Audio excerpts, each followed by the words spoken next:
Hi, I'm Greg Yoder, and I am a teacher consultant with Christian Learning Center. Today we're going to be talking about early childhood development, and we're going to be looking specifically at the role of play in learning. As we're doing this, I'd like you to think about intelligence. We're often thinking of intelligence in terms of how it helps us perform academically. We look at cognitive intelligence as the things that we can measure. But there's many forms of intelligence, and would like you to be thinking about those as we go through this today. Think about such things as emotional intelligence, or social intelligence, or creative intelligence, or other forms that children have.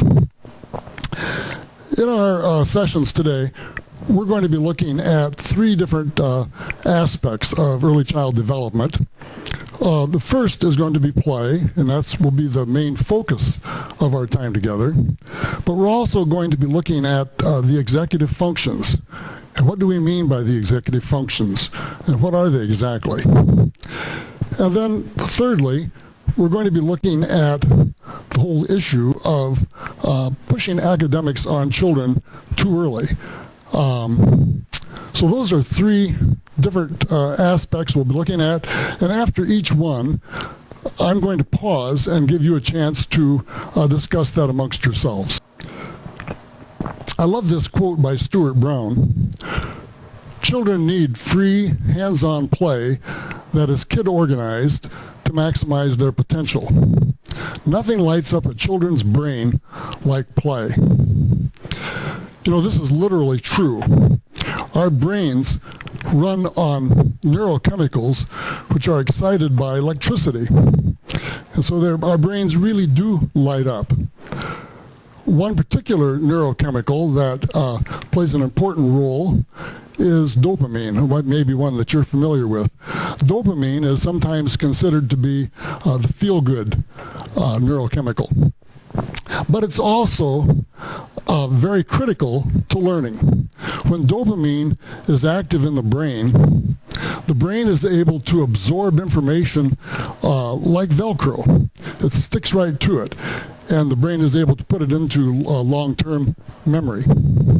Another important protein that's active in the brain when a child is active and having fun and moving is called BDNF, and that stands for brain-derived neurotrophic factor. This is sometimes described as being like fertilizer for the brain. So when a child is moving and active, that BDNF is flooding over the brain, washing over it, and helping the child to remember all the things that it's engaged in. I like to think of play as being the practice a child needs in order to master the many fine skills that will be used for later tasks. You think about much of what we do as adults is really stringing small skills together that we've learned automatically. And children are practicing those skills while they're playing. Let's look at some of the things that children do while playing.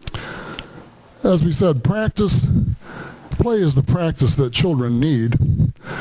And what kind of things are they learning through this practice? All kinds of things, really. Think about the fine motor skills and the gross motor skills. As a child crawls around on the floor playing, he's using his body in many different ways. If he's playing with another child, his language skills are developing in unusual ways. Children will say and do things when they're alone playing together that they would not say with an adult. They'll practice language skills or social skills that they may not practice when there's an adult present. It also helps with their creativity and imagination. Play is providing all the prerequisite skills that we need for later academic learning.